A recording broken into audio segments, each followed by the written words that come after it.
Hello दोस्तों, आप सभी का स्वागत है मेरे इस YouTube चैनल पर। इस समय पूरे देश में नए संसद भवन का और उसके उद्घाटन को लेकर बहुत चर्चा हो रही है। 28 मई 2023 को प्रधानमंत्री श्री नरेंद्र मोदी जी इस नवनिर्मित संसद भवन का उद्घाटन करेंगे। नए संसद भवन में राजदंड या सेंगोल को भी स्पीकर की सीट के पास स्थापित किया जाएगा। सेंगोल का इस्तेमाल भारतीय राजदंड के रूप में भी किया जा रहा है। इस संबंध में देश के गृह मंत्री अमित शाह ने भी सेंगोल को देश की समृद्ध सभ्यता का प्रतीक बताते हुए ट्वीट किया था। लेकिन आप लोगों को भी यह कंफ्यूजन हो रहा होगा कि आखिरकार क्या है भला जो इतनी चर्चा में है। प्राचीन भारत में राजा अपने साथ में एक प्रतीक के रूप में छड़ी रखते थे, उसे राजदंड कहा जाता था। यह जिसके पास भी होती थी, पूरे राज्य का वास्तविक शासन उसी के आदेशों पर चलता था। वर्तमान में इसे अधिकतम धर्मगुरु धारण करते हैं। हिंदू धर्म के चारों प्रमुख शंकराचार्यों सहित ईसाई धर्म के प्रमुख पोप भी ऐसे ही एक राजदंड को साथ रखते हैं, जो उनकी शक्ति और उनकी सत्ता का प्रतीक है। चोल साम्राज्य में जब कोई राजा अपना नया उत्तराधिकारी घोषित करता था, तो उस नए उत्तराधिकारी को सेंगोल राजदंड को एक प्रतीक के रूप में सौंपता था। दक्षिण भारत में तमिलनाडु में सेंगोल राजदंड को निष्पक्ष और न्यायप्रिय का शासन प्रतीक माना जाता है। आपको बता दूं, इसी निष्पक्ष और न्यायप्रिय शासन के प्रतीक के तौर पर अब इसकी स्थापना भारत के नए संसद भवन में की जाएगी। नवनिर्मित संसद भवन में सेंगोल को स्पीकर की सीट के बगल में स्थापित किया जाएगा। नए संसद भवन में सेंगोल की स्थापना भारत की हजारों साल पुरानी परंपरा को पुनर्जीवित कर देगी।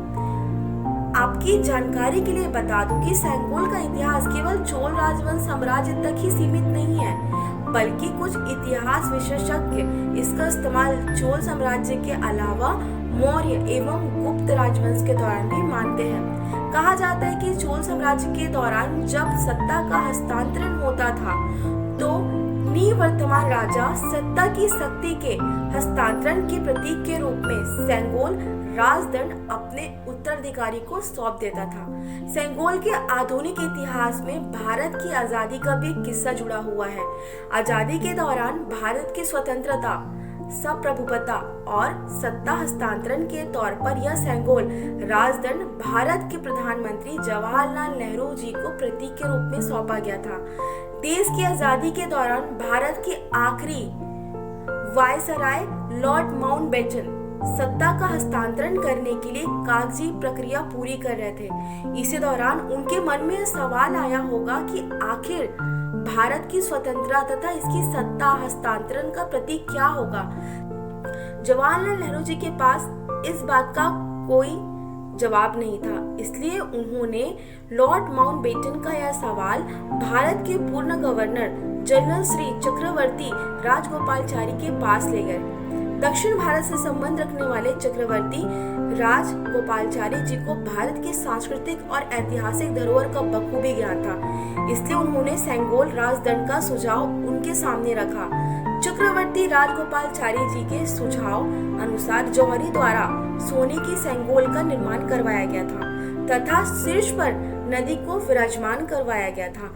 आपकी जानकारी के लिए बता दूं कि सेंगोल राजदंड हस्तांतरण के दौरान राजगुरु द्वारा ही दिया जाता था, इसलिए चक्रवर्ती राजगोपालाचारी ने इसकी जिम्मेदारी थिरुवावदुथुरई के 20वें गुरु अम्बलवान देसीगर स्वामी जी को दी गई। कहा जाता है कि उस दौरान उनकी तबीयत खराब थी, लेकिन उन्होंने यह जिम्मेदारी उठाई।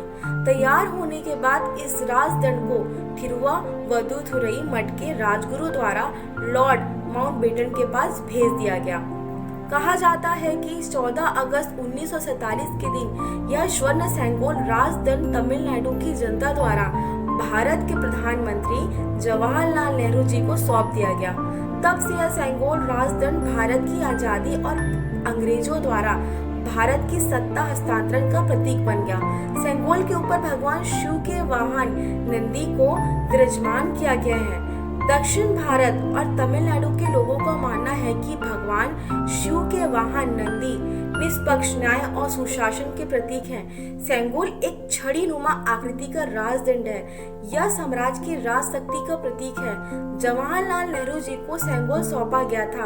अब यही सेंगोल संग्रहालय से उठाकर प्रधानमंत्री नरेंद्र मोदी को सौंपा जाएगा और भारत के नए संसद भवन में स्पीकर के सीट के बगल में स्थापित किया जाएगा। सेंगोल राजदंड अभी तक प्रयागराज के आनंद भवन संग्रहालय में सुरक्षित रखा गया था। सेंगोल राजदंड 28 मई 2023 को नए संसद भवन का उद्घाटन के साथ ही स्पीकर की कुर्सी के बगल में स्थापित किया जाएगा। इसकी स्थापना का मुख्य उद्देश्य ऐतिहासिक और सांस्कृतिक महत्व प्रकाशित करना था तथा हजारों साल पुरानी परंपरा को पुनर्जीवित करना है। तो दोस्तों, आप लोगों को यह जानकारी कैसी लगी हमें कमेंट करके जरूर बताएं और ऐसी रोचक जानकारी पाने के लिए हमारे चैनल को सब्सक्राइब करें। फिर मिलते हैं आपसे नई रोचक जानकारी के साथ। आप सभी का बहुत बहुत धन्यवाद।